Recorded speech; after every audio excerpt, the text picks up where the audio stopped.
Good morning. ৰাতিপুৱাকৈ আকৌ ধুনীয়া reels specially আমাৰ NRLৰ ডিজি বাইদেউৰ অৰ্ডাৰতে বনোৱা হৈছে। একদম বাইদেউ কৈ আছে যে এনেকুৱা চাদৰ বনোৱা নাই কিয় বুলি কৈ থকাৰ কাৰণে ভাবিলোঁ নাই কেইখনমান বনাইছোঁ, বেছি বনোৱা নাই। বেছি বনালে আমাৰ অকণমান ব্যৱসায়ৰ লগত নিমিলে, সেইকাৰণে এইবোৰ চাদৰ বনোৱা নহয়, খুব ধুনীয়াকৈ বনোৱা হৈছে। আৰু এইযোৰ চাদৰ আপোনালোকে ল'ব পাৰিব 3850 ৰুপিজ। এইখন চাদৰ খুব ধুনীয়া আৰু কোৱালিটিৰ ক্ষেত্ৰত ন' ডাউট আৰু ফিনিচিঙৰ ক্ষেত্ৰতো বহুত পিন্ধি ভাল পাব।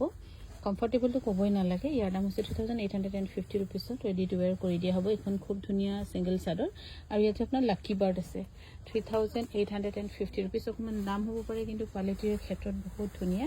3850 ৰুপিজ খুবেই ধুনীয়া আৰু কটনৰো আজি আপোনালোকৰ কাৰণে বহুত ধুনীয়া ধুনীয়া লৈ আহিছোঁ আৰু লাইফত দেখুৱাম। এই গিৰাই দিলি। ইয়াৰ দাম হৈছে 2250 টকা ৰেডি টু ৱেৰ থাকিব। 2250 টকাত ধুনীয়াকৈ ৰেডি টু ৱেৰ পাব। আৰু আমাৰ কটনৰ লগত আপোনালোকে হয়তো চাব পাৰে আমাৰ কটননিত কেনেকুৱা একদম যিটো ভাজে বহুত ধুনীয়া হৈ থাকে। ইয়াৰ দাম হৈছে 2250 টকাত ৰেডি টু ৱেৰ থাকিব।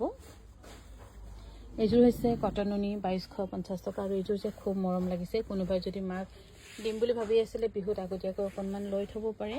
আৰু ৰেডি টু ৱেৰ 2250 টকা। হোম শ্বিপিঙো ফ্ৰী থাকিব, য'ত আপোনালোকে বেষ্ট প্ৰাইচত পাই আছে আমাৰ কাংকান ধেমাজি বিপণীৰ পৰা 2250 টকা।